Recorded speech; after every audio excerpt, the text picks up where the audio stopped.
Tourism industry has been hit hard by the pandemic, which for a local tour guide means business isn't so great. Yeah, but instead of just kind of sitting around, he took his talents online. Sean Stryker is live for us tonight at the Inner Harbor with more on what he's got going on. Hey, Sean. What's going on, guys? Yeah, so on a normal year, a pre-COVID year, Baltimore can see upwards of 26 million visitors. But if you look around the Inner Harbor here today, we're nowhere near that number. But for this tour guide, well, he's remaining optimistic. And like you said, he's taking his talents and putting them online. In Baltimore, yeah, Baltimore. Chris Reel loves Baltimore. He even wrote some of his favorite city sights into a swinging song. My Baltimore, that singing. This is such a special city.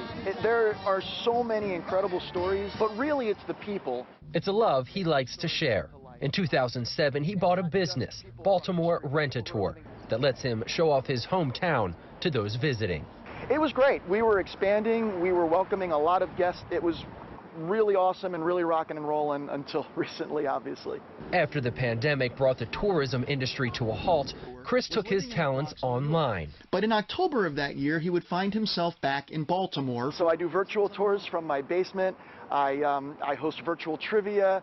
I've done interviews and things like that, just trying to stay engaged as best I can. Admittedly, these videos aren't paying the bills just yet, but he's confident the city and its tourism industry will bounce back. People are just busting to get out. Chris, who is also the president of the Baltimore Tourism Association, is working to secure funding to help businesses make it until it's safe to welcome back guests. Once we can get people here initially, and we can show them all that we have to offer, then they're sold, and they're going to want to come back. All right, Vic and Nicole, I asked Chris, what is your must visit? Where do you take all of your tours? Do you have any guesses what he said? I'm guessing my two places that I know a lot of people ask me about, and that is the grave of Edgar Allan Poe, or they want to know where Duff Goldman's cake shop is.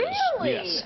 I was going with way more touristy places. I think people love to see the aquarium, and they want to go to Camden Yards no matter what's happening or not happening there. Or Fort McHenry. Or Fort McHenry. So they are all great places, but for Chris, he says Fort McHenry. He says a lot of the visitors don't realize the history there, and because it's a national monument, it's actually open now for people to go and walk around. There you have it. Got to have your history. Absolutely. Yeah, Thank for sure. you, Sean.